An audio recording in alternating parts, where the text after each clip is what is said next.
You're now listening to Sound Talent Media. Check out more shows at soundtalentmedia.com. Hey, what's up, everyone? I'm Matt McGachy, the vocalist of Cryptopsy and the host of the Vox and Hops Metal Podcast, where I sit down with fellow metal musicians. We talk all about their lives and music while sharing killer craft beers. If you've ever wanted to sneak backstage and share a beer with one of your favorite musicians, well, Vox and Hops is the podcast for you. This week on the podcast, I dropped a killer episode with Kelly Schaefer of Atheist. There is this episode and over 440 other ones to help you enjoy life, metal, and craft beer. So what are you waiting for? It's time to become a Vox and Hops head. Cheers. Hello and welcome to another episode of the podcast, or welcome to the podcast if this is your first time tuning in. Hello. Thank you for giving this a go. I have a really cool episode for you today. I've been wanting this to happen for quite a while, so it was really great to finally catch up with Aaron Marshall from Intervals. This was a really, really great chat. I think you're going to really enjoy it. He was very generous with his time, and I just had a blast doing it. So I have one update for Apple Podcast users real quick, and then we will get into the meat and potatoes of the show. It's not going to change anything for you unless you want it to, so don't stress about it. It's not a big deal. You'll still get the show in the podcast app, as you always have. The reason I wanted to address it here is because still, to this day, most people listen through an Apple podcast device. So whether that's their watch, whether they do it on their phone or whatever, most of the downloads of this podcast come through Apple. And I wanted to talk about something that they're rolling out that I'm going to give a go to hopefully make it easier for you to support the show if you want, and easier for me to get extra content to people that want it. So basically, it's a kind of another version of Patreon. It's not going to change anything if you're already a Patreon subscriber and you're already supporting over there. No sweat. Nothing's changing for you, and nothing will change for any of the patrons who choose to subscribe going forward. So basically, I understand that it's kind of a pain to create a new account, with Patreon, log in. If you've never done Patreon before, it's a whole nother thing you got to sign up for. It's not that bad, but I understand it's kind of a hassle. Well, now Apple has an option for you to be able to subscribe right in the podcast app. So you're already used to it. It's already there. Your account information is already hooked in there, and you can subscribe. And I should clarify what that means because they changed the verbiage here last year sometime, and that might be a little bit confusing. So you used to subscribe to a podcast through Apple back in the day. That's what you did for years and years and years. If you wanted to get all the episodes, you would subscribe, and they would automatically download. Last year sometime, I believe, they changed that to follow for some reason. So they changed it to follow, probably with this in mind, although to me that makes it confusing. We probably could have come up with something else. Whatever. Follow is what subscribe used to be. So it's what you're doing right now, most likely, if you're hearing this podcast. And subscribe is something else, and I'm going to explain that. So basically, when you subscribe to a show, not follow, subscribe to a show through Apple Podcasts, you are going to be supporting that show in a very direct way that goes right to the podcaster. There's a small fee that Apple charges, and then you can get access to whatever extra content that show is producing. So I'm in the process of setting this up. It should be live and up as soon as this podcast publishes.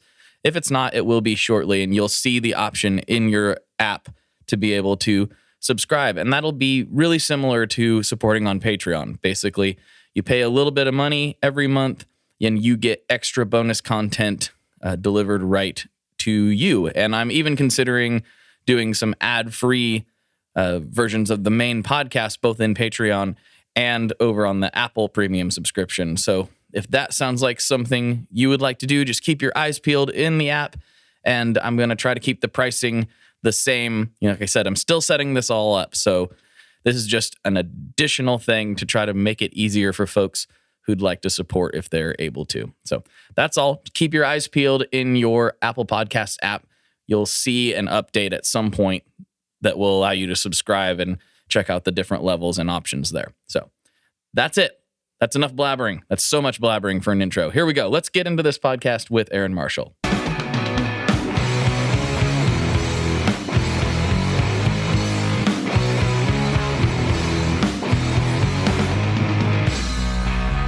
Hello, everyone. Welcome to another episode of the Tone Mob Podcast, the show about guitar stuff, occasionally, sometimes. I'm your host, Blake Weiland. With me today, I have somebody I've been wanting to talk to for quite some time, Aaron Marshall, otherwise known as Intervals. What's up, dude? I said guys, but there's only only two guys here. Here we are. It's just us, I think, for now.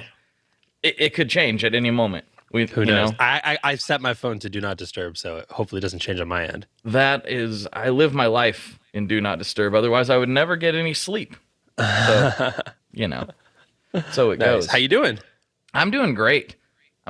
Well, I tell you why, partially because I spent my morning walking around at the park listening to your shreddery. So, I was already familiar, but I was like, I got to get extra familiar, before we do this thing and make sure I'm on top of it a little bit. Looks like sounds like, according to what we were talking about off the air, you were doing some studying too. So a little bit, yeah. I spent this morning brushing up on your stuff and just getting my head in the game for a podcast.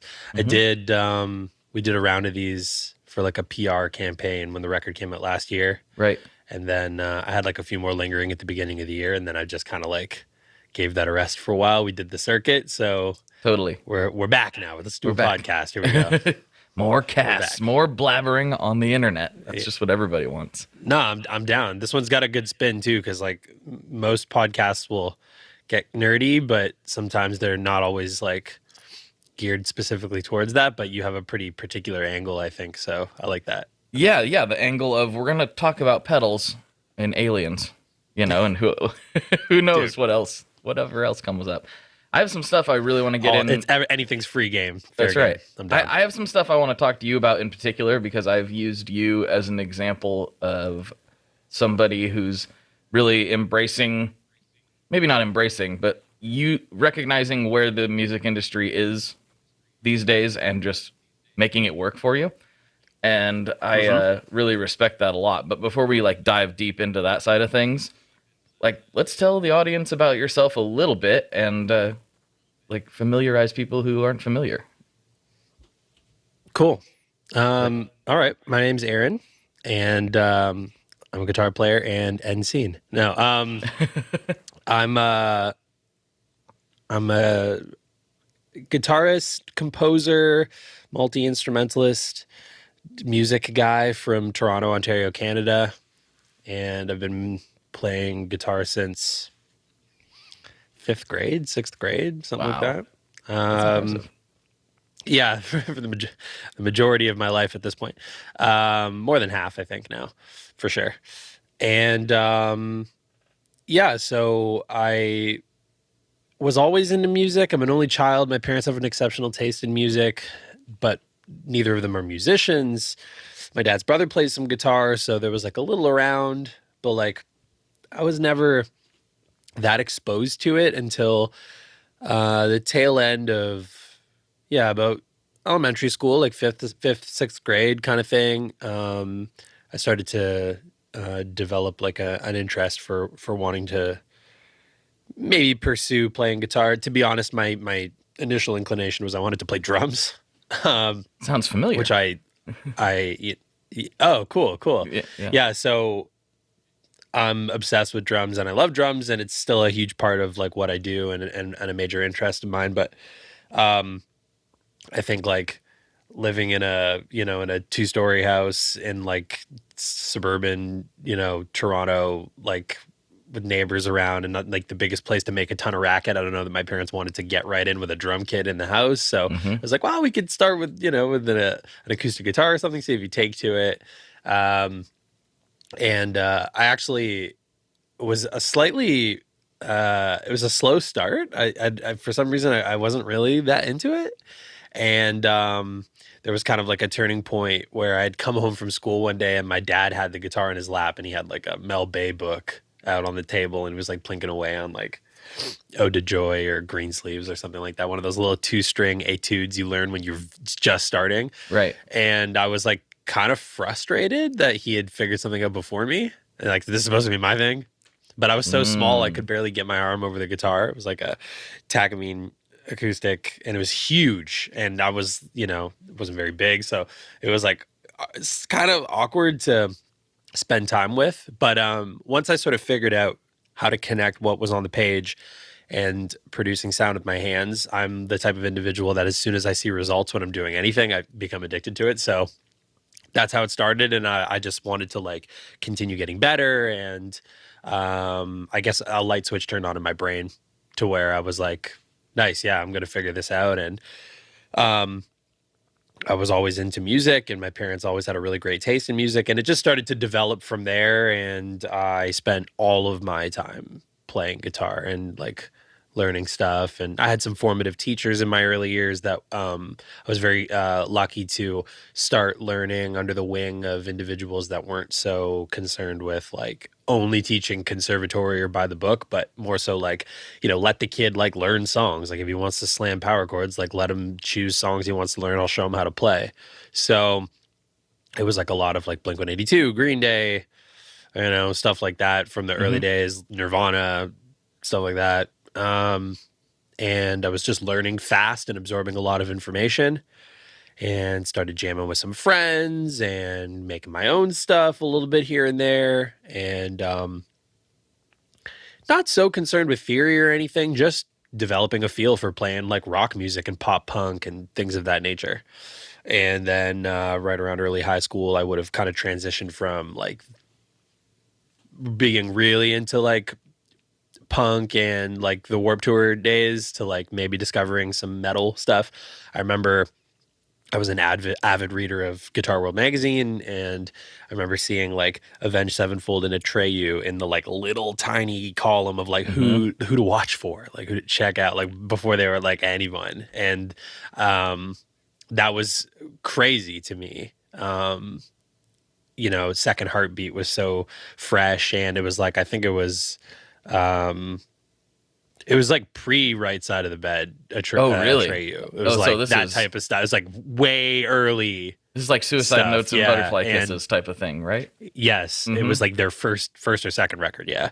Wow. And yeah, that's when I started to like discover metal, and I was already kind of like finding bands that were blurring the lines.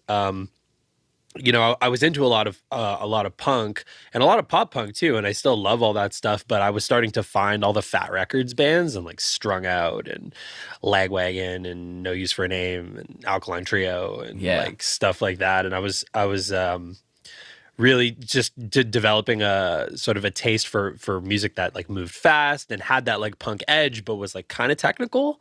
And this was like before discovering like Protest the Hero and bands that like ultimately would like seal that all in for me and make it all make sense. Like, oh, you can do all the things at the same time kind of thing.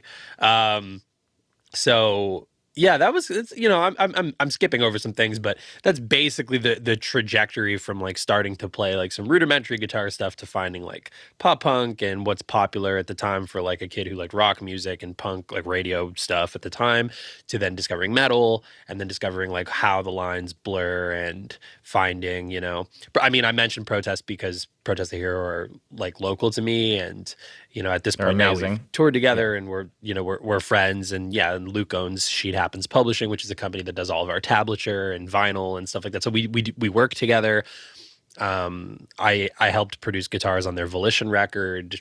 We toured Europe together in 2014 and North America in 2014. Like, I think we spent 10 weeks on tour that year together. So, you know, but if you told me that then, I would have fucking lost my mind. Pardon my language. But yeah, so that's pretty much, you know, like meeting those guys and seeing like, oh, these guys are into like Propaganda and, you know, and all the Fat Record stuff that I was into, like had this mutual love for Strung Out. Like not a lot of people knew about that band, a California punk rock band. Maybe some of your listeners don't know about Strung Out either, but like, that's where I started to, okay, yeah, like I kind of like the stuff you guys like, but you're doing this different thing. And I remember my old local band had played a show, and it was like around Halloween, and there was a party down the street where some of the Protest guys were at doing like a I don't know, just hanging at like this Halloween party. None of us were of age to get into a bar, but they, RF came out and snuck us in past the security. Yeah. And then I remember like later on that night, like we had connected with these guys. A friend of a friend knew some of their guys, and you know, it was such a big deal to me that I had never met any of them, and they're like larger than life in my eyes at the time. And I remember being in an alleyway outside, like, you know, having a smoke or something, talking to Arif, and he was telling me that they just got back from a UK tour and they found this band called Sixth.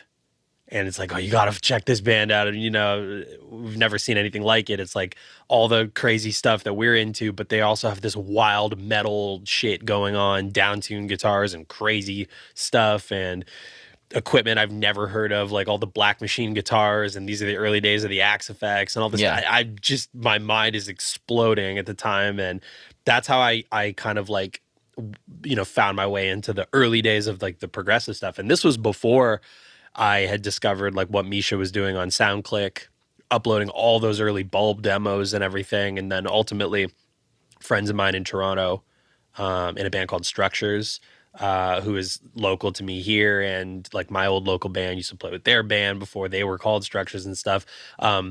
Andrew, their drummer, had somehow connected with Matt Halpern, and this was like the early days of Peripheries, like 2009 or something. They came to Toronto on the Thrash and Burn tour, which is like a big one of those big like all day packaged metal things. It was like After the Burial and Despised Icon, and all these bands are on it.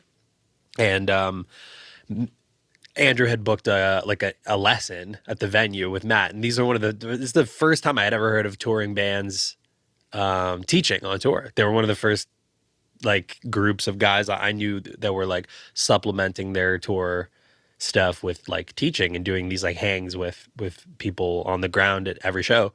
And I booked a session with Misha as well, because I was going down there with Andrew, and it was like, you know, I might as well bring a guitar and, you know, hang out in the basement of the Opera House with Misha for an hour and stuff. And like, that's how some of my friends here and myself initially had connected with the Periphery guys. And then from there, I stayed in touch with Matt, and Matt introduced me to my first drummer that ultimately became, you know, the first drummer in Intervals when I started doing the project. And, you know, it just kind of grew from there. But really, it was, it went from just being a kid with a guitar to being a kid who plays in a couple local bands to like, you know, via a couple degrees of separation, meeting some of the people that are, you know, my peers and who I, you know, tour with and, you know on a personal level now. But back then it was just, we were just trying to meet people and figure it out and stuff. And Toronto's interesting because it's like there's a really big music community here. Right. But it's hard to get going. The local scene sort of died when some of the pivotal like venues from the early days had closed, and unless you were a band who was opening for big tours that were coming through, you didn't really have a lot of opportunity. So it was all about like not being a punisher or like overbearing, but like networking and meeting people and getting to a place where like maybe you make music that's legit enough and your like live show's good enough that you could maybe open for one of these bands, which is what led to Intervals opening for Periphery, the Contortionist, Textures, and the Human Abstract on the Frack the Gods tour in 2010 or 2011, which was the very first Intervals show ever. And I have literally have not stopped since. So that's like the Cole's notes. Yeah. That's, you and I have a similar sort of history with music and the things we were into and the things we were like really focusing on at the time. The difference is you heard all this stuff and was like, oh yeah, I think I'm going to try to do some of this. And I heard all of it and was like, yeah, I'm not going to ever be able to do that. So I guess I'll just go be a mechanic.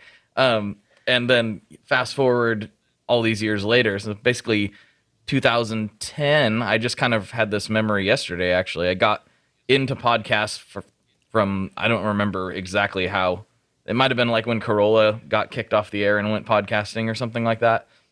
And I found my old iPod yesterday. And I was like, whoa, I wonder what I was listening to back in the day. And I was able to get it charged up. And I found like it was some local radio DJs that had podcasts and things. And then fast forward to 2015, I started doing this.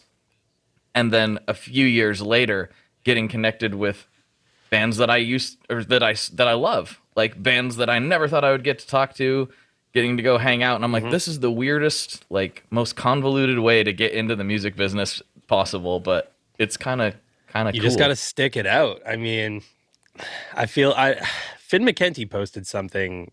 Maybe people know who Finn is from the Punk Rock MBA. He posted something, I think yesterday or this morning, that I saw to the effect of, like, spend a few years doing the stuff that no one else would dedicate themselves to, and surprise yourself at what you could actually accomplish.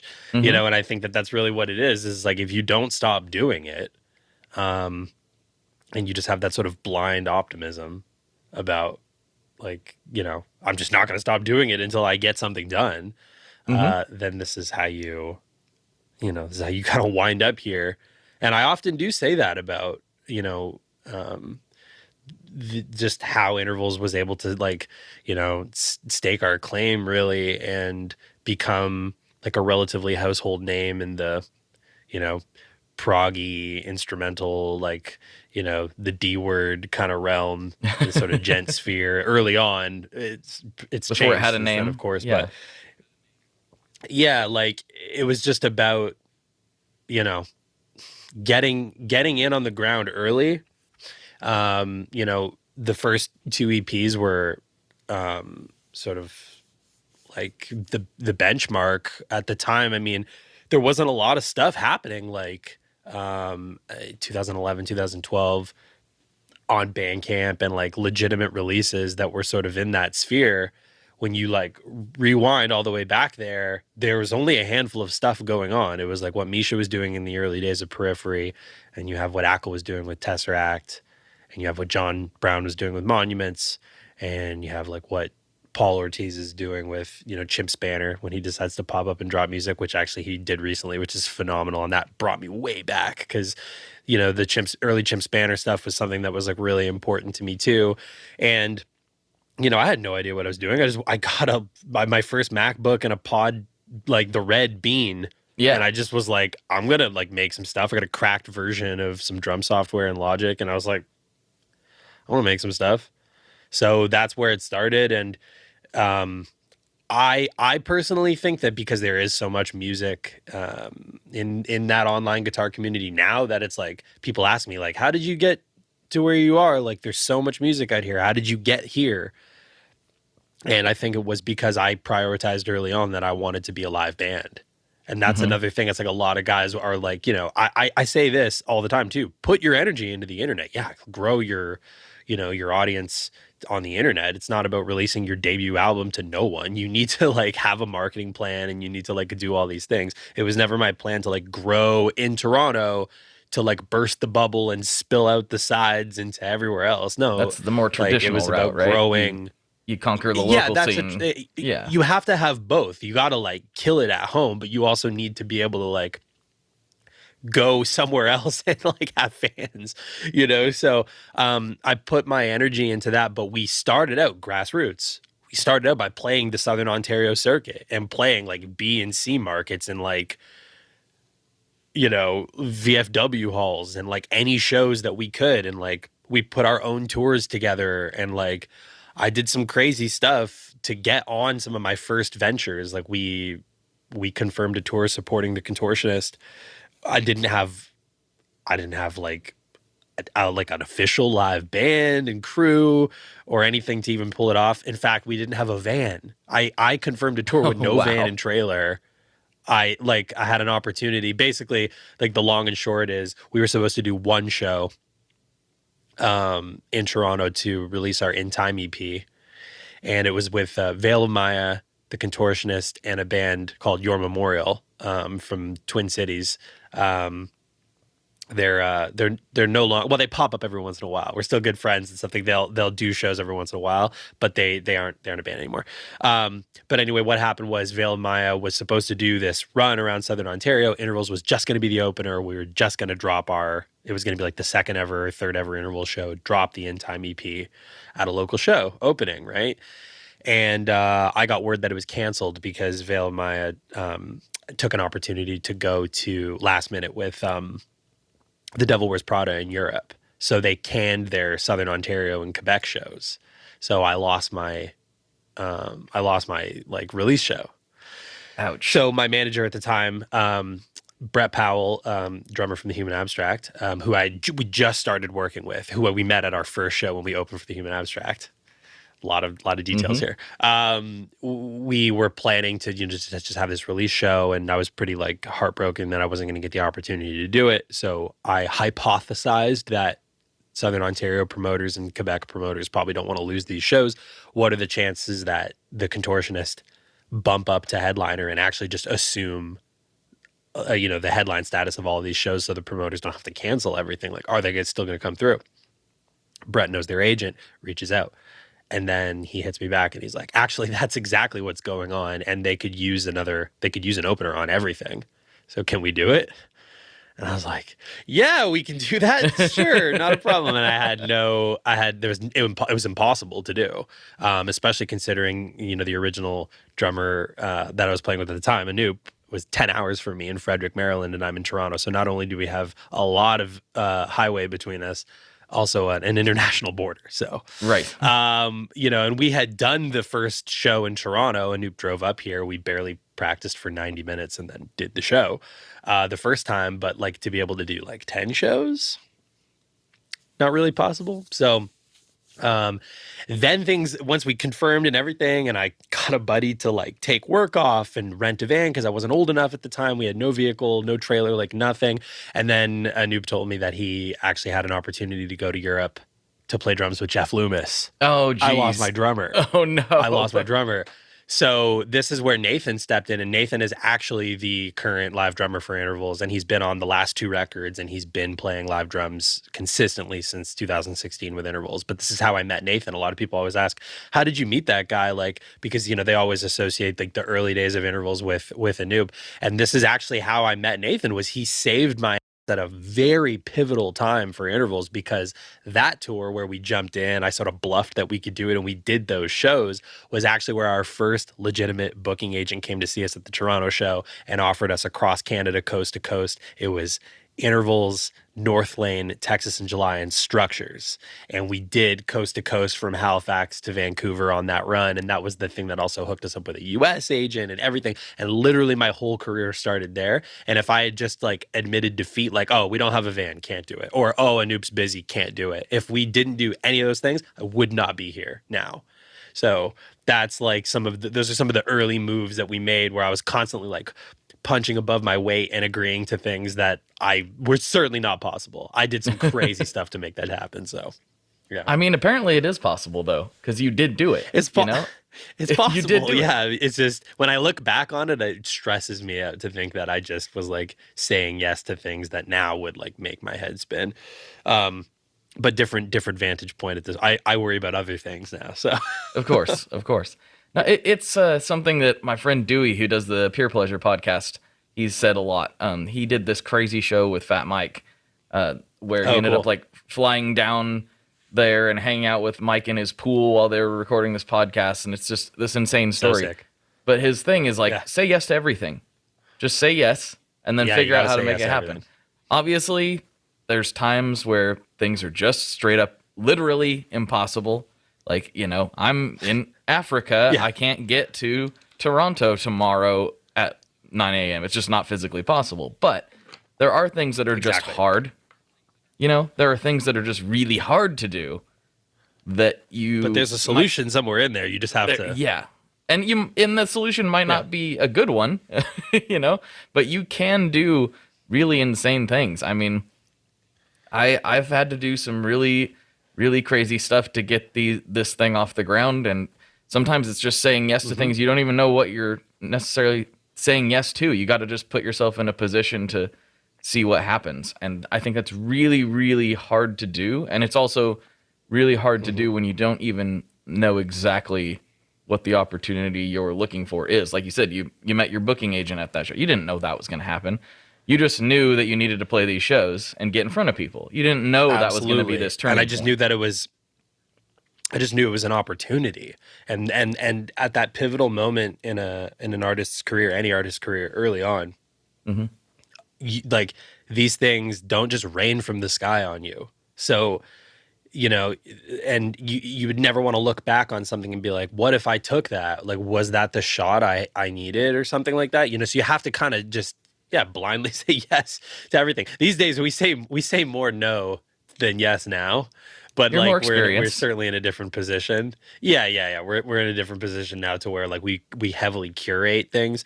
In fact, we could have easily run the risk of being on tour when the shit hit the fan at the top of 2020. Because we had such a long album cycle that was just going. I mean, The Way Forward had come out in December 2017, and I played my last show of that album cycle at the House of Blues Anaheim with Between the Married and Me and Sean on, mere days before Christmas 2019. So it was like a 2-year album cycle. And we had actually been supporting the record even earlier than that. We started playing songs and promoting The Way Forward like summer of 2017. And we toured all the way up until just before the pandemic off that record. We had opportunities that we were like heavily tempted to say yes to at the top of 2020. And we were like, no, we got to shut it down. We got to take a break. Crew needs a break. I need a break. We should make a record. I'm going to make a record. So I went home, and then this is when everything happened. My latest effort was written in the first year of the pandemic. I started making music for the album, like started writing in February, March. So right around the time that it started, and the album had come out November of the same year in 2020. So we had just gone, from 0 to 100 with the album and, under the confines of the pandemic. And I'm really happy we released that and didn't, wait. I know a lot of artists have been waiting to release music, and it's I don't know that it's worth waiting to do anything right now. We're actually looking at pushing the boat back out in November, which is crazy. We just announced a tour about a week and a half ago or 2 weeks ago or whatever. So we're promoting a full US headliner right now. It doesn't feel real. Right. But we're headed in that direction. So there's another example of like, sometimes you do have to say yes and try some stuff. Although we said no 3 times before we publicly said yes to this one, like we've had this on the calendar for a while. We've been very cautious. So. Yeah. So this is a big part. We might as well get into this now. This is a big part of what I wanted to talk to you about. Because I listened to you on Finn's show, Punk Rock MBA, like we mentioned earlier. Sweet. And I was just going, man, this guy gets it, You really were set up in a weird way, like to succeed under these conditions in ways that a lot of other people weren't prepared for. And I feel like that is partially because you, not entirely like you mentioned, but you were at least partially birthed on the internet as far as people are aware, as far as like your international audience is concerned. And do you think that is something that more people, I mean, obviously people realize the internet's a thing these days, but I think too many people still focus on like doing the old school burst out of the local scene thing, which can work, but there's no reason you can't do that and the other thing. So what would you say to somebody trying to get off the ground, or even maybe somebody more seasoned that let you guys thrive during this time versus somebody more dependent on live stuff? Well, we were sort of having internal discussions about this early on, about whether or not this would be a beneficial thing for us at all.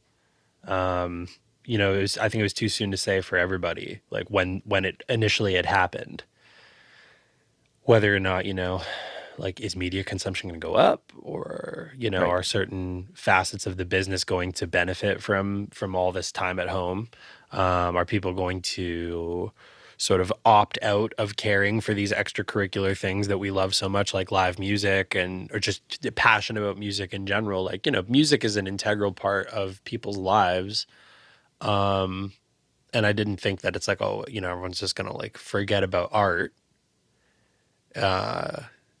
which actually typically does in times of adversity become, something that really helps people as like a sort of therapeutic or cathartic thing. So, we just weren't sure. So, maybe a quarter or two into the year, and we could see the back end of things like streaming and tab book consumption and like vinyl consumption and like these types of things were up, up, up, up, up, up, up, up, up. And I just didn't ever have to post about like, I wasn't being like the salesman online, like, oh, the world's going to hell in a handbasket, buy all of our stuff because we don't know what's going on. Like I didn't do it. I didn't.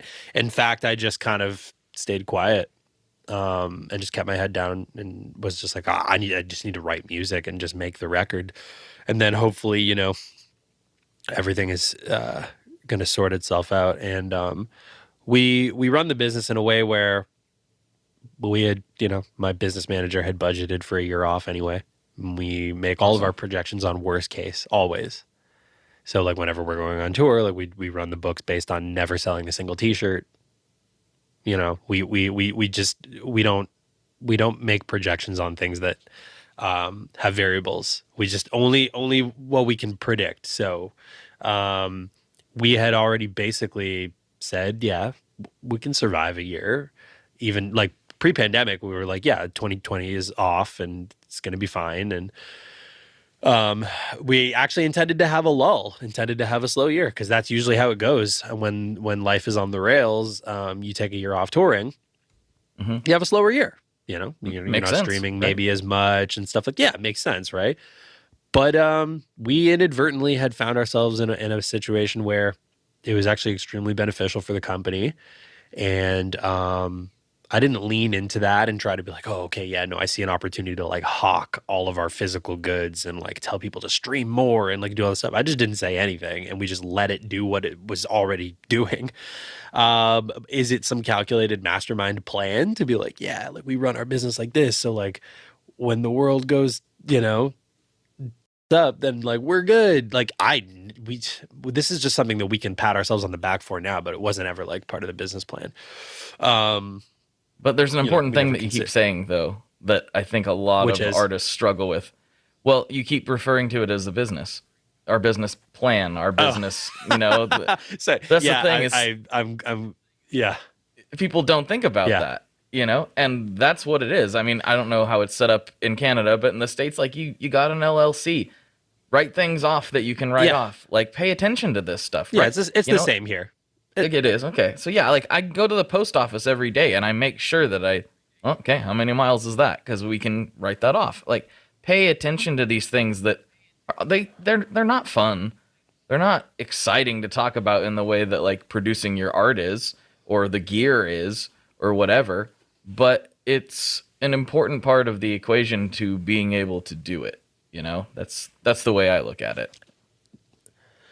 Absolutely. And I think that it kills the vibe for a lot of like super left brain musical artsy types is like the concept of conflating business with art. It's like, this is the thing that I love. And it's like the thing that allows me to escape like all the boring adult crap. And I'll be completely honest. I'm business minded and I have a vision for this. And like, I have my hand on the wheel. Yeah. But I'm not the guy running the books and like doing all these things. Like, I have a very synergistic relationship with my manager who, Richard Fernandez, he works with Protest the Heroes, Silverstein, August Burns Red, bands like that. We have this amazing relationship. We've been working together since 2016. And, I bring him ideas or we have conversations where I can just be the visionary and then, Rich does that thing he's so good at, which is like carrying out all of those things and seeing the menial details through. We also have a phenomenal business manager / accountant who helps keep that in check and allow us to, to make decisions that are realistic, give us good news and say, you could afford to do more here, or you could, hey, watch out, you should probably do a little less there. So we have our systems and our way of doing things. I was flying by the seat of my pants in the early days. I mean, I remember just coming home from tours with piles of receipts, pre-incorporating, and we were, running everything as a sole proprietorship, which is, if it's any, if proprietorship is anything like it is over on your side of the border that is like here, it's like I was synonymous with the business. Like if there was a liability issue or anything, and we were touring heavily with crew, if anything was to ever happen, it was me. I would lose everything. Right. So we did this for an extremely long time. I had a different accountant and everything, and was getting some bad advice. Really, we were way too far gone to have been doing anything like that. When I look back on it, it was very risky. There was a lot of liability because, you know, really at the end of the day, we were operating like a big business, but the accountant was like, well, you can get some tax benefits if you just don't incorporate yet and do this and do that. But like the liability type stuff was nuts early on. The fact that we were in a van and trailer with all this equipment going coast to coast and in a different country, and we've got guys that we're paying, and like any one of those dudes could get hurt and turn around and sue me, or something could happen at a venue, or we could like, you know, get in an accident. And we did get in a freaking, you know, been in a van flip. So it's like, Oh, geez. it's, oh yeah. The night the AVW record came out in 2014, we were on our way from Des Moines up to Twin Cities, and it's like 4:30 a.m. and we hit some black ice and we rolled with the trailer on everything into a snowbank. Wow. Everybody okay, I assume? Yeah. Okay. Wow. Wow. Yeah, we're good. Yeah. It was you know, it was a very close call. The trailer was completely mangled, but we managed to actually get it back on its boots, and we crashed one exit away from a trailer repair shop. So Oh, nice. we managed to like strap it up to something that like realigned the structure of it, and we finished a tour with it, which is crazy. I can't believe we did that. That was also so dangerous. But the van was fine, and we were fine, and we kept it moving. But you know, situations like that, and I was not incorporated at the time. I was all sole proprietorship. It was completely just like tied up under my name. So we've, you know, I learned the hard way, and like, thankfully, like, you know, nobody was hurt. Nothing happened at that time. I'm extremely lucky that that's the case. But, you know, we've been through it all, you know, and now we've built the business out to be fairly bona fide, and yeah, I don't ever really think about things that way. Like, you know, oh yeah, my music is my business. Like it's just from like a decade plus of doing this that we've built it to where there's like safeguards on everything. Like I'm finally at a position now where for the last few years, I've been able to just worry about the music. I just play guitar. I just come up with creative ideas. I you know, structure, you know, the content and the things that I want to achieve when it comes into, you know, marketing a cycle, release of anything. You know, I'm part and parcel to the merch, to the, you know, any of the visual stuff, anything to do with, you know, just everything in general. I mean, the brand is synonymous with myself, the individual. So I just get to do that stuff. And we've, you know, through the School of Hard Knocks, built our systems to where the business is a sort of self-regulating entity, where, you know, it's just myself, my manager, and our business manager. And that's, you know, and then the guys come out when it's live time.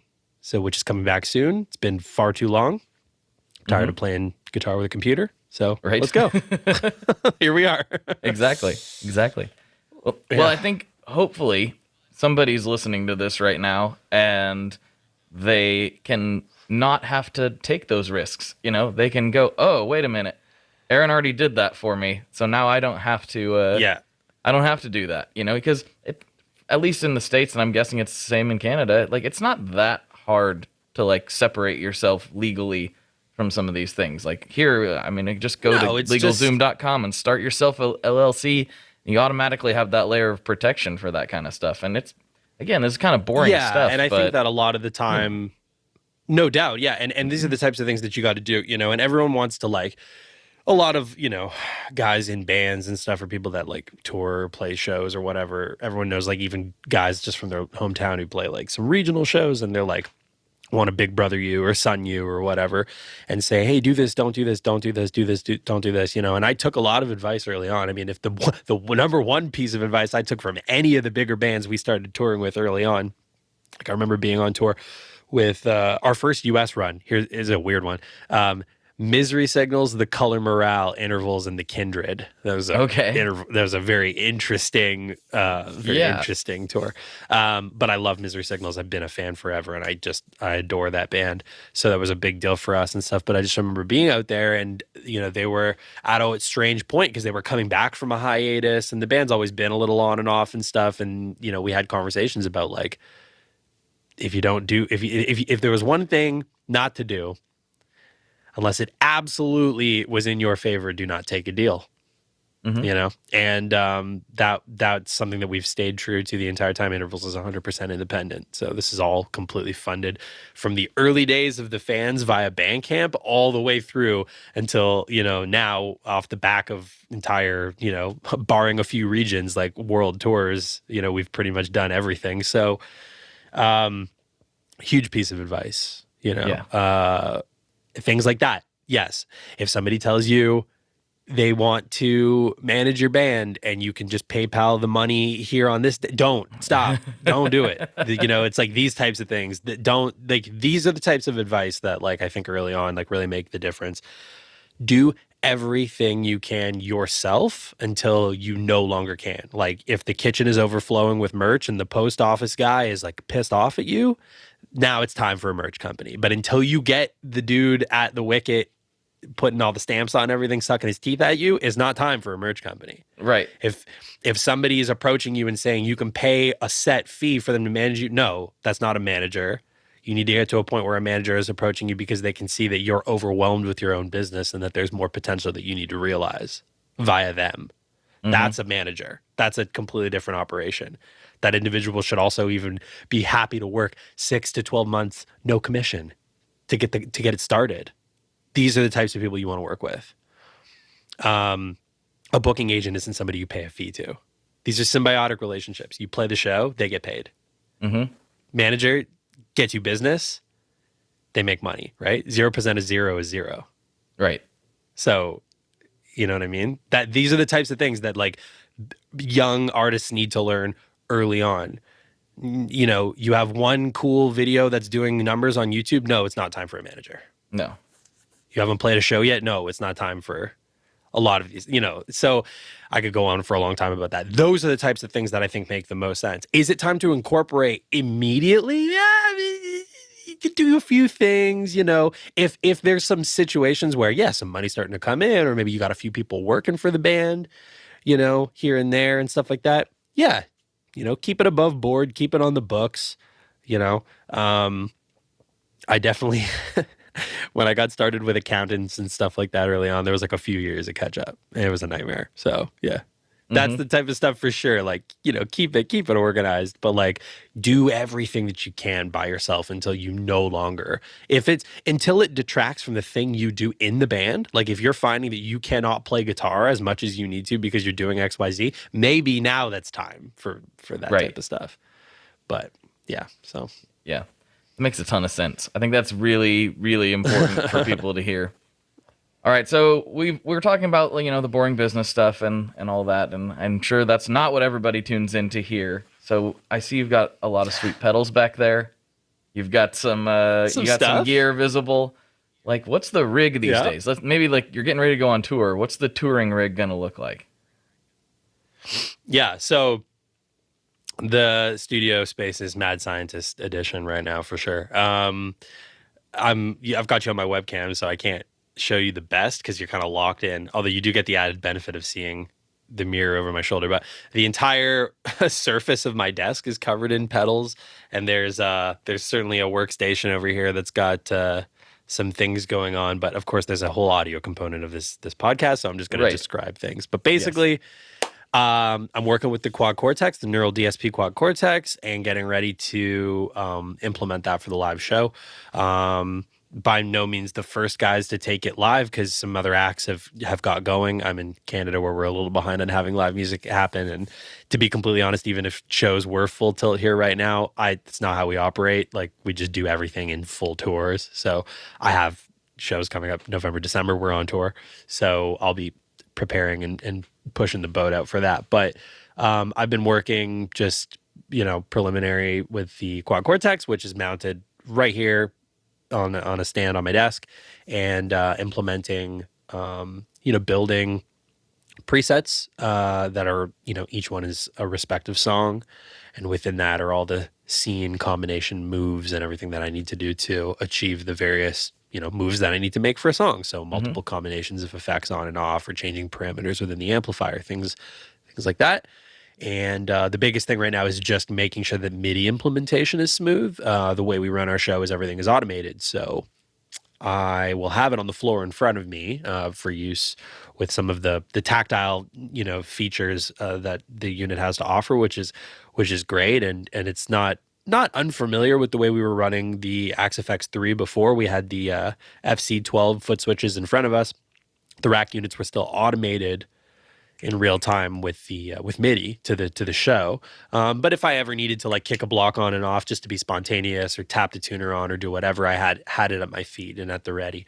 With Quad Cortex, it's a very tactile type thing. So I'm not doing so much like block bypass or kicking like, stomping blocks on and off or anything like that, but there'll be an expression pedal or two for use with, maybe just like assignable per preset. So, I might have like an octave or whammy type situation assigned to one.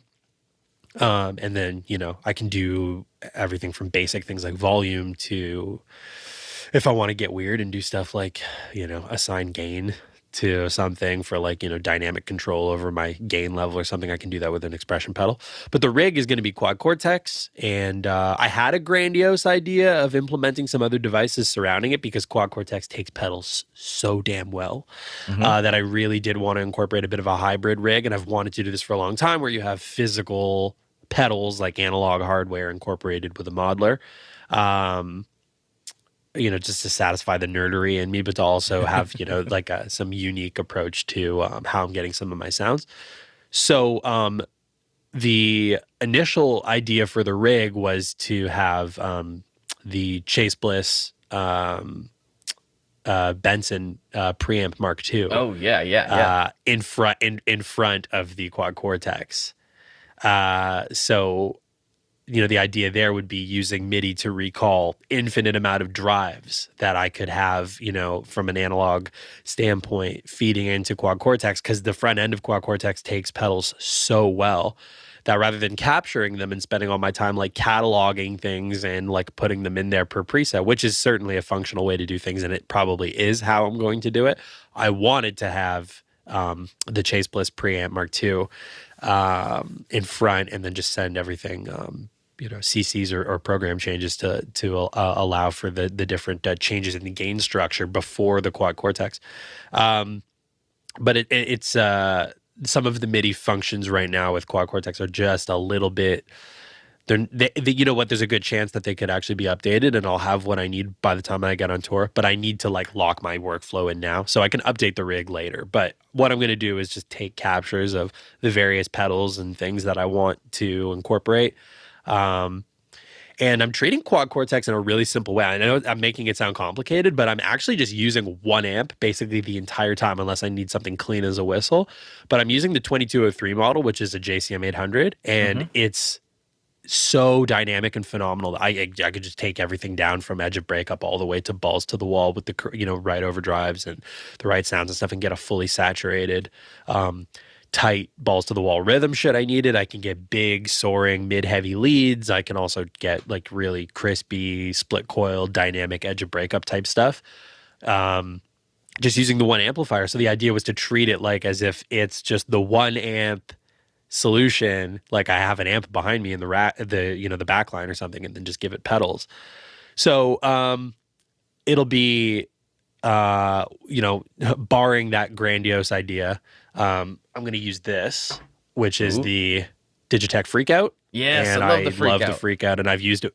Yeah, I've used it with the AXFX too. This is a must for live. If guys don't know about this pedal, I'm giving away the sauce right now, but this allows you to basically, it's like having an EBO without having to hold it on your guitar. So you can sustain and feedback notes at will, which is phenomenal. And you can use it in unconventional ways. I'm using it to add sustain to the end of if I'm holding a note at the end of a solo or something, or if I'm doing something ambient and I want it to take off and have that like upper octave or some overtones or whatever, you can set the ballistics, like how quickly it ramps up and how much gain and everything, how much it excites the pickups and stuff. And you see I have one of those big barefoot buttons on it because, and it's in red. So I can see it's like, this is epic mode if I can stand on that. And it's a game changer live. So this will be before the Quad Cortex. I have a couple expression pedals for control there. And what you can't see, this is the only other device that I will actually be using with MIDI implementation and everything with Quad Cortex is the hologram electronics microcosm. Yes. It's So the best pedal ever. I have the microcosm, best pedal ever. Yeah, I have the microcosm in the loop, and I'm able to insert it anywhere in the chain. I'm treating it like it's happening after the cabinet and the microphones, as if it's like, the way you would kind of run it as like a piece of outboard gear or something. So I'm not using it into the front of the amp or between the amp and the cabinet. I'm using it after the IR block, so after the cabinets and everything, as if your whole guitar rig was being like micro sampled through the microcosm. And then I send to it in mono, and then I return in stereo, and then I have a stereo chorus, delay, and reverb after the microcosm inside Quad Cortex. So I can leave and go through microcosm, and I can come back, and then I have all of my time-based effects. And that's pretty much it. We'll use the additional outputs to drive some Seymour Duncan power amps, the Power Stage 700s in the rack that we use to drive cabinets on stage. We're going to try something different this tour where we do each guitar player will be on a pair of vertical 212s, and we'll be both in stereo on the stage to have an accurate representation of how we treat the front of house, because typically we'll have, one cab over my shoulder and then the other guys coming out the other side of the stage or, wherever. So if you're standing at the barricade and the PA is pointed over your head, like in a smaller club or something, a lot of times, people will be like, oh, you sounded so great, but I only got so much of Travis's guitar, or I could only hear you, I couldn't hear Travis. And that's because, we had like one mono guitar driving each side of the stage for the physical cabinets on stage. And then the image is a little lopsided because it's not exactly what's coming out of the front of house. We run both guitars direct to the front of house in stereo. So we decided at the end of the last cycle that what we wanted to do was implement some sort of solution that represents the image off the deck, like right off the stage, that represents the, what's going on in the front of house. So we'll each be on a pair of vertical 212s. So from the drum kit, you'll have the kit, and then you'll have a pair of vertical dark glass 212 bass cabinets. And then it'll be two of me left and right and two of Travis left and right, all vertical 212s. So that's what we're thinking of doing this time, which is going to be really cool. Quad Cortex for everybody, including bass as well. So we're all adopting it, and it's been amazing. It is in its infancy, so there's some features, but I'm actually in a Slack group with the guys, and like as I uncover MIDI bugs and things like that, or anything that I'm finding, I'm able to turn it around, and they're writing tickets and generating like corrections for like a lot of these things. I tend to be really demanding with the way I work MIDI for these devices. I did it for years with the Axe Effects. I recreate the album to a T. So it's like if there's a moment where the band drops out and my guitar is like a lo-fi filter with a light reverb, and then we kick back in and I've got like different effects on and things, I treat everything as if it's the studio live. So every move is happening and I'm playing it all, but the effects are changing in real time. So you have all these pedals. You obviously really like having the physical thing as well. Oh yeah, that's a whole other side of things too. I got a ton of pedals that I'm capturing and using with Quad Cortex while I prepare. Yeah, that leads me to my next question. Is so like when you're in the studio, so you treat live as if you're in the studio, but are you actually using the physical devices when you're recording the album, and then you're just recreating them in Quad Cortex for live? Is that how you do it? Well, the funny thing is that the latest record is all the Neural DSP plugins. So I didn't even use anything physical. The guitars are all 100% digital, which is really funny actually, because for the past two records, we've tracked the we've done the you split your DIs up, use a modeler to do the scratch tracks, or to kind of like a ghost track, like a guide track, so you can capture your DIs and everything, and then we reamp through physical gear later. Pedal chains and amplifiers and stuff. The thing is I just feel like something gets lost with the reamp thing. I'm just not that in love with reamping.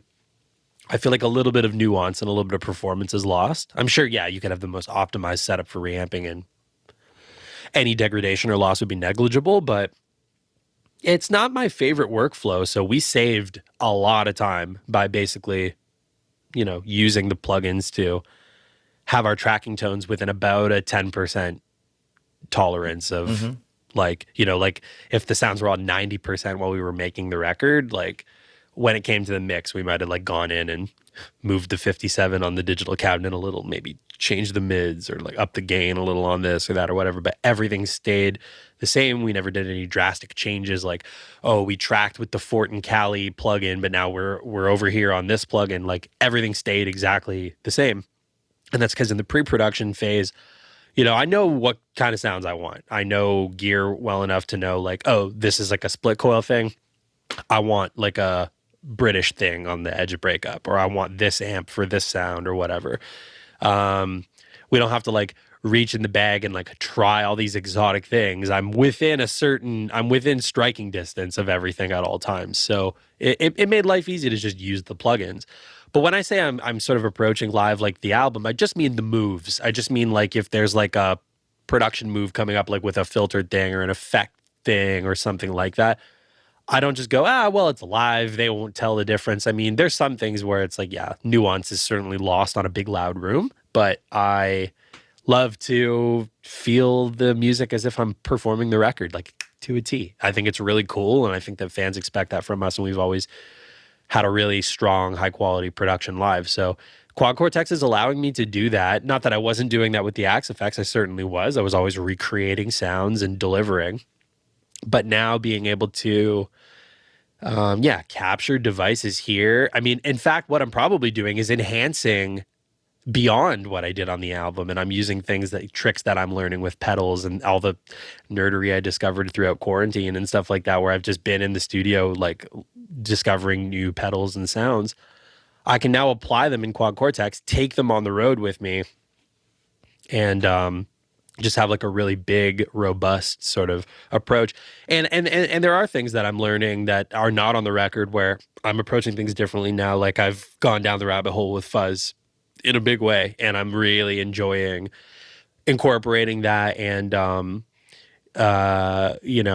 or just different flavors of drive and stuff. The preamp Mark II opened my eyes to being able to just get extremely flexible with drive and how the front end of the amp sees that. And,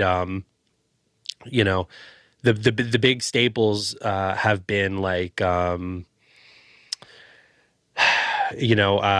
fell in love with there's just different approaches, right? So when it comes to like pushing a tight amp into a rhythm kind of vibe, I love a good tube screamer, but like, come on, we could do a little, there's other things, like we learn some stuff, right? Right. So Earthquaker Devices plumes, like all day. It's like my favorite tube screamer-ish type thing. And there's been some other variants that I've loved in the past, but yeah, fell in love with that. Certainly capturing that and utilizing that. Anything where I need like a little bit more bite and a little more upper mid bump. I've got the Rocky Repaired Amps clone that I've been really enjoying, and I have other clone-ish things. I've got a Tumnus and some other things, but like the Ryra clone is phenomenal. I love that one. And then the thing that really opened my eyes to how to hit the front end of the amp with some different drive flavors and enhance what the amp is doing are flat response drives, like preamps. Never really messed with that before. Fell in love with the original version of the Benson preamp, which I faithfully keep on the desk. Absolutely adore this. Chris Benson is a freaking madman and a really nice guy. A friend of mine, there you go. I saw it over your shoulder. Yeah, nice. Yeah, and a buddy of mine actually teed Chris and I up, and we got to talk and got on a phone call and stuff. And I have an amp on order, which I'm really excited about. That's a little treat for the end of the year. I got a Monarch Reverb. Nice. Yeah, I'm very excited, and I did it in the.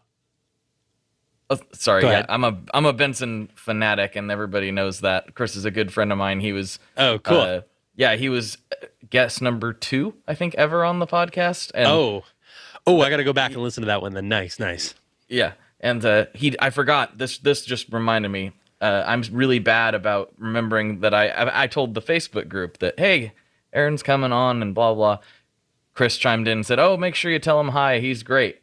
But I will have to get into the overall Facebook group question before we sign off, or I'll get in trouble again. So, okay, for sure. Yeah, we'll sorry, get to I interrupted it. you. So shout out to Chris and hello, Chris. What a guy. Amazing dude. So, this is bonkers. And Chris helped me acquire the preamp Mark II, which is, once I realized how much is in this pedal with just 4 knobs, the preamp, the original preamp, I was like, oh, MIDI recallable with faders? Like, what? Now I understand I didn't really understand that pedal until I experienced the preamp and went, oh, now I understand why you would want that. Because there's you move the knobs in a couple different directions and you're like, wait, I want like 5 of these things on a pedal board. How could I do that? So that's the best thing about the preamp Mark II. I love that. And I've waited very patiently, and it just arrived yesterday, and I've been nonstop playing it since last night and this morning. I got a 1981 Inventions DRV.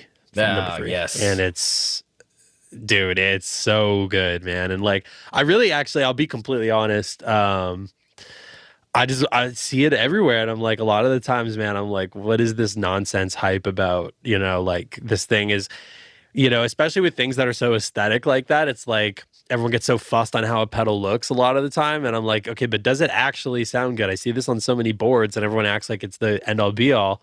So like, I'm going to, you know, I saw that they went up for pre-order back in like May or something. And I grabbed one. It just showed up 2 days ago. I've been patiently waiting for it. It's getting captured for the live rig. It's so good, especially to the JCM 800. Like, I thought I was going to like it more so into like a clean platform or something like that.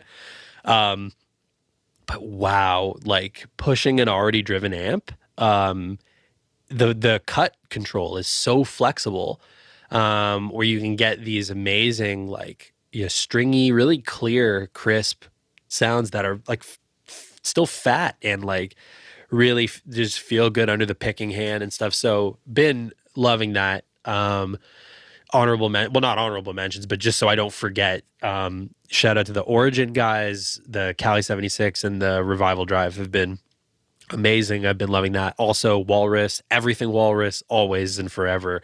Everything they make is phenomenal. They sent me that polychrome flanger, which is amazing. I got the ACS1 recently, which is really cool. I've also been messing with the Strymon Iridian. Also, yes, everything Strymon. I got a Night Sky and a Volante this year as well, which have been amazing. It's pretty nuts, man. This room is filled with stuff. I also got that Benson Germanium, the temperature controlled fuzz that's sitting right there. Lawrence Petros as well, the LPD pedals. This is the 87 Deluxe. I love that, and he just dropped that Embers limited edition overdrive, which he sent me months ago. I haven't been able to talk about it, but he just launched it and it's sold out already. He makes such cool stuff. That's been phenomenal. Yeah. Anything LPD is amazing. I really want to check out the reverb. I'm bouncing all over the place, but I'll leave it at this before we move on to, I'm sure there's other things you want to talk about, but the last like really pivotal thing that I got, that it's not necessarily so functional with the modeler, but from a, you know, if you're chaining up pedals and you're using a bunch of cables and you're going in a bunch of different directions, you probably know what I'm going to say. But the 29 pedals Una is, I'd never want to plug my guitar into anything that doesn't have that involved. Again, unless it's just a modeler or something, you're running, 20 feet of cable into it. There's such a high, there's just such a quality buffer and so much flexibility on the input of the quad cortex that it's not necessary. I did mess around and throw Una in front of the quad cortex to see if it was necessary, but it just kind of isn't. There's some EQ advantage to that, but like you don't really need it in modeler land. But man, oh man, with pedals, Una is a game changer. So really enjoy that. And I don't understand what's happening in there, but I just know that I need it forever. So that's a great pedal. That's all you need to know. You don't need to know anymore. There's magic fairies in there doing tone stuff. That's what they're doing, right? It's amazing, yeah. And then, like B-Tronic stuff has been phenomenal. Those guys were really kind at the beginning of the year and sent me out a bunch of stuff. The Fat B is one of the most amazing overdrives I've ever played. Just makes the front end of your amp just cave in. Picked up that Bender from JHS, which I really like as well for like the more raunchy stuff. Been really enjoying like Tone Bender style circuits, things of that nature. I'm just glancing around the room. There's things that I want, but I'm controlling myself to not. There's like 2 that are on my list right now. I need more pedals like a hole in the head, but I would love the Brown Amplification Protein. I don't have that, and that's 2 of my favorite circuits. I love a good blues driver, and I do have a Nobles ODR1, which I really like, but to my understanding, it's a more refined take on that circuit, and I love the Nobles, so the Protein's probably amazing. And the other one is that the Cornerstone The double-sided one. The I want that no, joint too. That's I not the Duelist. No, is it the Duelist? I know what No, you're the talking Cornerstone is the I forget just the about. model. Maybe Gladio see it or everywhere. Gladio Um, or something. yeah, the Gladio. That's the one. The Gladio preamp, the double-sided one. Yeah. I want that bad. Somebody's put a capture up on the Cortex Mobile, and I grabbed it. It's been a nice way to actually try certain things too. The captures aren't, there's something left to be desired because there's no control over them. They're essentially a snapshot. But I loved the way it interacted with all my sounds. So I was like, yeah, that's a good one for sure. And the Hudson Broadcast is another one. And pardon me, I almost got the Hudson, and a buddy told me to get the Benson preamp, and that's what's sent me down the rabbit hole with the Benson stuff. So, and yeah, Chris is so amazing, and I got that Monarch reverb in the Aunt Gertie finish coming at the end of the year. I'm excited. It's gonna for be that. classy. Yeah, It's gonna be very classy. Yeah, Monarch I'm was really the first excited about that. first Benson that I got. It was like number 50 or something, and then Damn. Yeah, then I got Vinny number 1. That's what's behind my shoulder. I had him make that after my son was born, and then it became a real nice. production unit. And then I have, not on camera, but the first Vincent he built too, which was something we had kind of brainstormed together, and he made just better than I could have possibly imagined. So I'm real lucky because Chris lives in the same town as I do, and we've had this weird parallel trajectory as far as like our involvement in the gear world goes. He obviously got started before I did, but we both kind of have been, bouncing stuff off each other for years. So he's a super good friend, and it's cool that you guys know each other, because I didn't actually know that before he mentioned it. It's just kind of cool. Yeah, Sean at Edge of Breakup teed us up together. Oh, there you go. That's how we ended up connecting, and we had a phone call, and it was really like, hey, Sean was like, you two definitely need to chat, and Chris was just like, dude, let's just have a call and nerd out. So yeah, and I had actually just ordered my preamp before even talking to him, and then we got to speaking on the phone, and it was like, dude, put me down for an amp and a fuzz. Like, yeah, let's go. So yeah, really, really cool. And we haven't even talked about the rabbit hole that is the analog synth world. That stuff is starting to intimidate the guitar equipment in the room. But I'm waiting on a triple stand. Actually, there's a Juno 106 sitting in the corner over here too that needs to go with this Sub 37 and that Prophet 6. But I've been really, really enjoying that side of things. I've been going crazy this year. So learning new tricks, lots of stuff coming for new records and subsequent music and stuff like that. Really getting into allowing a lot of this stuff to shape a vibe and take me in a different direction. I never really feel like I'm at a loss for sitting down and composing music with the guitar, but I really given the time, which I haven't had since the beginning of Intervals, because we've never really stopped. I've always just like, okay, take time, make a record, get back on tour. Like I never feel like I get the time to explore the way I want to. So this time has been beneficial for that, and I went crazy with just checking out all the things that I want to, because there's no reason not to, and you can't stop me. Of course. Man, we've been going. I think I could talk to you all day, but better get into the overall Facebook group question. And it was largely, cool. It was kind of weird. Usually it's a bunch of different stuff, but this was all centered around the same general point, which was, I'll summarize what everybody was saying best I can from memory, but basically, sure, he's an extremely precise player, and he seems to have his style that he always works within. But does he take that to other genres? Have you tried going in, like, have you ever played country or some other totally off the wall thing from what people normally know you as? And do you take that precision with you, or do you try to adjust to the genre?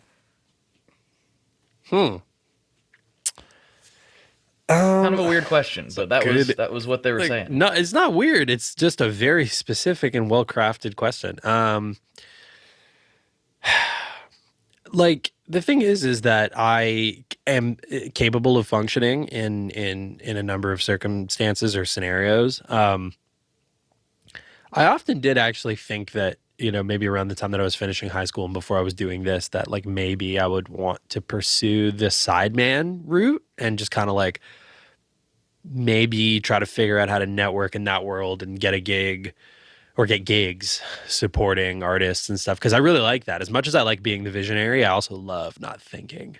I love to just play. So I would be very happy to function as part of a larger production. And I, all throughout high school, I was in a music theater ensemble. So, I've done this before. It's where I actually cut my teeth, was being part of a larger entity and not being the guy. I've just taken the wheel out of necessity because nobody's going to do it for you. So I've got stuck in a situation where I had to do it, and I'm the guy who has to do it. I live and die by it now. So, I'm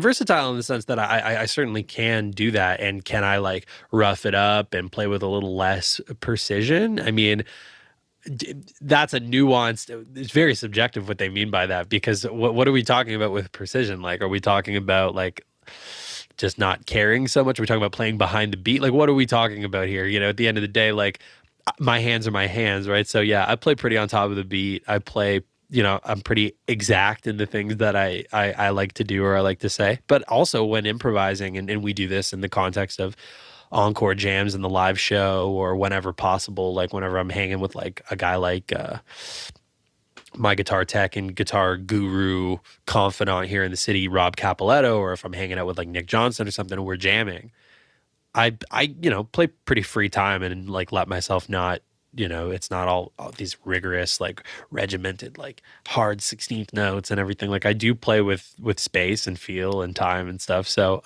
I think that in the context of intervals, it's high energy, precision, like really melodic, like in your face. Like I want it to be exact because that's what that's what I'm building. I'm building this like thing that hits you like hand in a glove, like a big machine every time. The kick is locked with the bass and the melody's coming at you with the riff and everything is hitting you like a wall of sound. And that's what I've built intervals on, because that's the vibe. There's room to explore and take that in different directions. I mean, it is progressive rock / metal, and there are moments that are definitely more colorful and loose and fusiony, and then there's moments that are definitely more riff driven and exact and precise. But as far as me in the context of other genres, yeah, I mean, I'm a hack when it comes to blues, but I have a few chops and I like to jam, so I'm down. Like I don't feel like a fish completely out of water when it's time to like bust that out or whatever. Can I play over some insane jazz changes? I mean, my ear is strong enough to, and my intuition and my confidence to like maintain conviction throughout improvising. Like I can hang, yeah. Am I playing through changes like, some of the, insert incredible jazz guitar player here? No, I didn't. I just didn't take that time to do that. Do I understand what's happening? On an intuitive level, yeah. Can I reverse engineer and break things down? And do I understand the theory? Yes, absolutely. I understand target tones and modal playing and modal pivoting and, key centers and all that stuff. Like, yeah, it's there for sure. Do I spend my time playing over standards and exploring changes? No. Do I write myself changes in the context of my own music and try to draw a straight line through it doing what I do, like melodically and sounding like me? Yes. So for me, it's always about like staying productive in the context of what I do. I love doing other stuff. I would certainly be down to collaborate and do like other projects and do all that stuff. But because Intervals is a full-time touring entity, it's the means to my end, lives and dies by me. This is what I do. I spend all my time thinking about this and the music that I make and stuff. So if I could just like, if there was like, 40 hours in a day or something, then maybe I'd have time to do some of that other stuff. But this is the thing that I do. So yeah. But I'm down to hang, and I'm always down to jam, and I'm always down to collaborate, and people can feel free to reach out. And, I love stuff like that, whether it's contributing on a guest solo or doing a co-write or something. And I've done that in the context of Intervals. Certainly have done. There's a co-write with my buddy Josh on the latest record. Yeah, it's in the style of Intervals, but like, I'm always down to collaborate. Did that on the previous record On the Way Forward with a Norwegian artist named Owain. He did all of the scoring and keys and stuff like that. And we collaborated on that side of the record. And yeah, I mean, it's a long response, but I can plug myself in. I'm only going to be me because that's all I can be. And can I loosen up and play a little with a little more feel and a little more behind the beat and not care as much? Oh yeah, absolutely. But if you're looking at me going, well, what are you all about? Well, there's like 45 plus songs on Spotify that right now that tells you what that is. And it's like, I'm pretty sure when you get to that point of a decade of doing that, that's what you're known for. And like, that's what comes the most like naturally and intuitively from that person's hands. So I can only just be me, you know what I mean? So Totally. I think that was a good response. I don't know what else you could say. I'm me, boys. I'm For me. sure. Like, come on. That's it, you know? I can be me with a different hat on. Right. You know? Of course. So yeah, but at this, it's always going to be the same guy. So totally. Yeah. All right, man. Well, we've done it. We've actually crested that hour, and I've got to give you the opportunity to take the floor before we get into the classic questions. So normally, before I ask my final two questions, I like to give the guest the chance to, say whatever he wants to say. Plug whatever you want to plug. Say hello to Aunt Gertrude. Like whatever you got to do. Like this is your time to do it. Damn, that's a lot of pressure. What do you do in this moment? Honestly, if you're listening to this and you're in the United States and you are missing live music as much as I am, come to a show. Tour begins in Pontiac, Michigan on November 19th, and it finishes back on the East Coast in Boston, as far as the U.S. leg goes, on December 16th. And I'm playing everywhere in between. Unfortunately, no PNW, and it's bothering me a lot because I love Portland and Seattle and everything up there. I think it's because there's no Vancouver show. The logistics just didn't a lot for it. But you should come to the Salt Lake show. You could certainly, if you want to drive and come hang out, you can come do that. It'd be fun. I've I think never it's been. the closest thing to you. Yeah. Oh, then come to Salt Lake. Let's hang. But yeah, so going to be on tour. It's the first time post-pandemic. This is wild. We're supporting Circadian exactly 1 year from its release. Really excited about that. We're touring with Thank You Scientist and Cryptodira, some phenomenal bands. We actually have another band that we're adding to the tour, which is a surprise. We haven't mentioned that yet, but at the end of August, there will be an addition to the tour, which I'm really excited about. Super sick band. They have a record coming out in September. Really exciting band, really talented. So that's going to be really cool. And just looking forward to that. And, if you guys aren't following me on Instagram or any of those places, like please do so. Stay in touch. Would love to connect with you guys at a show. Or just, if you're not up on your intervals tunes, jump on a streaming platform, check me out. Would really appreciate it. And honestly, that's about it. Like, I'm just happy to have weathered the storm. Pandemic isn't necessarily over, but I think that we're sort of learning to adopt and adapt and cope in some capacity. It seems like we're going to be able to get back out there and do stuff. Things are improving greatly here. It's been a grind. Southern Ontario was longest lockdown in all of North America. Everything shut in November and opened like 4 weeks ago.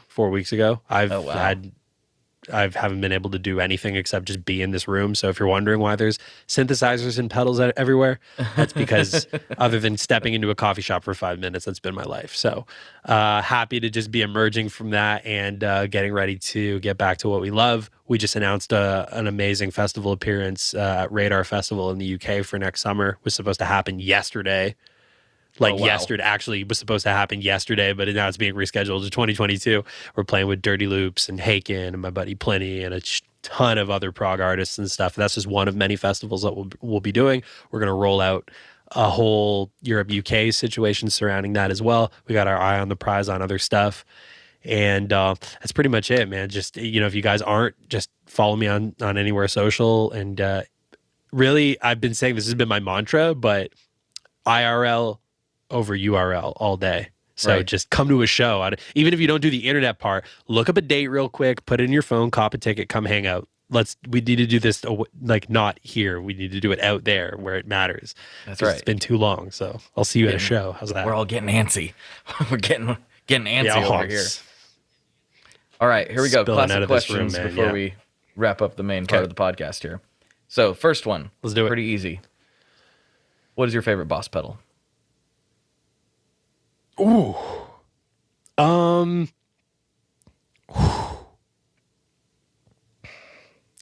It's. I want to go with the sentimental, like my first one, but it's not my favorite. Favorite Boss pedal? It's right here. What do we got? Dimension C. Dimension C. Ooh, yeah. It's a good choice. That's a good pull. It's a curveball. Mm-hmm. It's a good one. And sitting right next to this, I don't know if it's my favorite, but it's a good one. Angry Driver. Angry Driver. That's a good pedal. Yes. Yes. That one, I'm I just don't think pulling has these been things out mentioned of yet. anywhere, dude. Yeah. I mean, no, Angry Driver slaps. I don't know if it's my favorite. It's amazing. This is an amazing combination of circuits. This is a phenomenal design. I love this pedal. Mm-hmm. But if we're talking about just like this, something that just you turn it on makes you happy. Dimension C. Yeah. Dimension C. So good sick. Pull. That's a good pull. Okay, a slightly more difficult question. Actually, it's a lot more difficult and a lot more controversial. Okay. What is your favorite kind of pizza? Oh, snap. Yeah.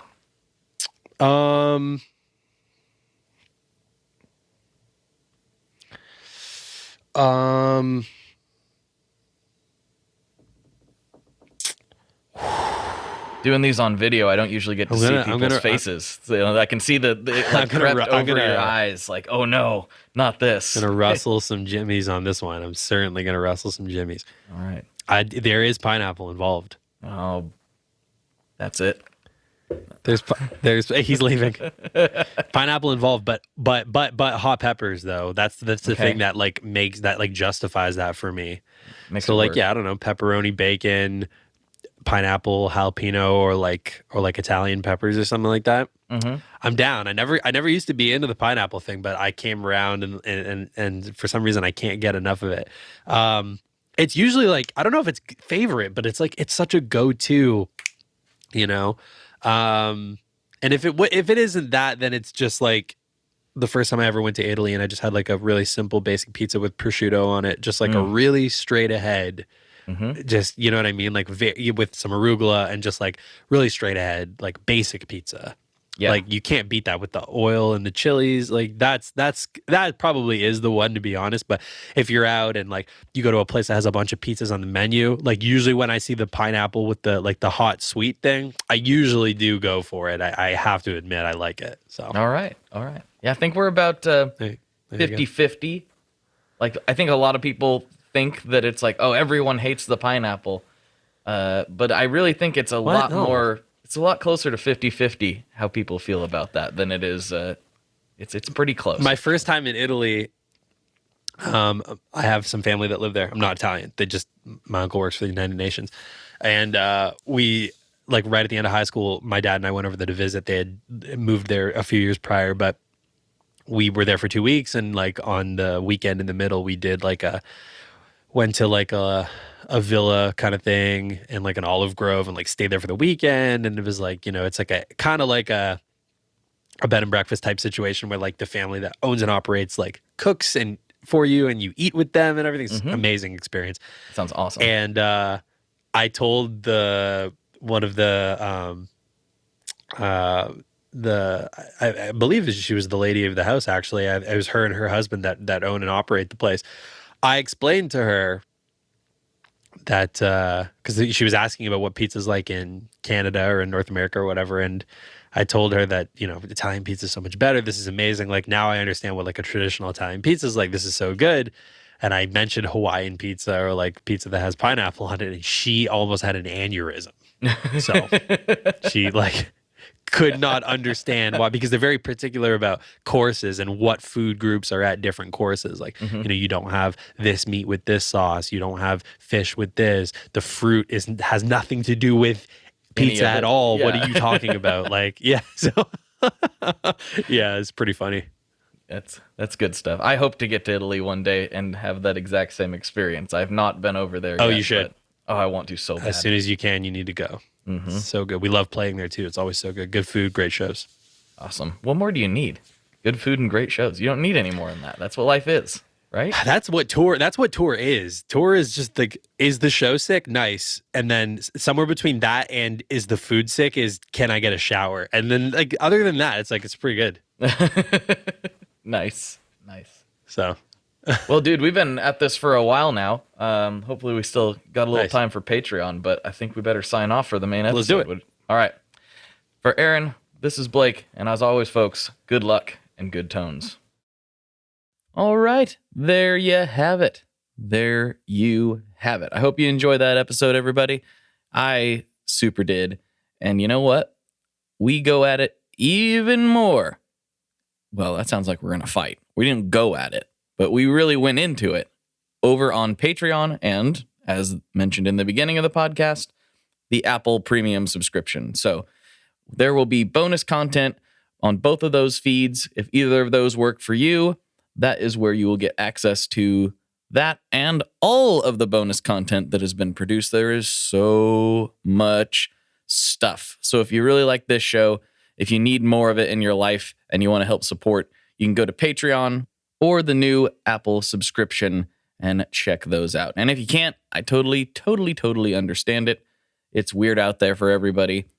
And the best thing you can do for yourself, for me, and for your friend is tell a friend about the show. If this is something you really like, you sometimes really gotta bring it up a bunch. You don't gotta be annoying about it. But, I have a friend who's very insistent that I watch Ted Lasso, and he tells me about it all the time. And I think Jason Sudeikis is, great, and he's probably doing just fine. But I need you to be as enthusiastic as my friend is about Ted Lasso, about this show, because I will be watching it very, very soon. So anyway, that was probably a really stupid example. But yes, please tell somebody about the show if you like the show and you like them and all that jazz. So thank you all so much. I hope you're having a good summer, and I've got more for you. So stay tuned. Check out Tone Mob stuff everywhere that there's Tone Mobbery available. And it's pretty much everywhere on the internet. Facebook group. I said that really dumb. Facebook group. There we go. YouTube, Instagram, all that good stuff. And please give my music a stream if you could. American Cyclops. It's up pretty much everywhere you stream music. Just, I appreciate all the support. All right. Talk to you real soon. Bye-bye. One last thing before we totally sign off here. I just want to remind you that if you do any shopping at Stringjoy, that's Stringjoy guitar strings made in Nashville, that will help me out as well. As I've said for years, I'm heavily involved in that company, and I really do think they're making the best products on the market. So if you would like to try custom strings, go to tonemob.com/stringjoy and check them out today. I seriously love what the team down there is doing. I help them out with all kinds of things, and by you supporting them, you are also supporting me as well. And hey, you need some strings, so why not get some custom strings just for your guitar and playing style? Again, the link for that is tonemob.com/stringjoy, and that will take you right to their website, and you can do all your shopping through there, and that will help everyone involved out. So thank you very much. Talk to you next time. We are brought to you by the wonderful folks at Gun Street Wiring Shop. Yes, Gun Street Wiring Shop. I've talked about them before. I used to say based out of Bend, Oregon, but guess what? Sean moved to my neck of the woods. Sean's in Portland. Sean is awesome and has helped me with a bunch of stuff lately. And if you have wiring needs for your guitar, he can help you too. If you want to get weird with it, he can get weird. If you just need to spruce things up a little bit, there's your guy. He takes all the guesswork out of doing your guitar wiring, and he makes it simple, and his customer service is top-notch, and I can't say enough good things about Gun Street as a company. I really respect Sean and what he's all about, and the product is top-notch. I've got 3 different guitars that now have Gun Street harnesses in them, and I could not be happier. So go to gunstreetwiringshop.com and check them out.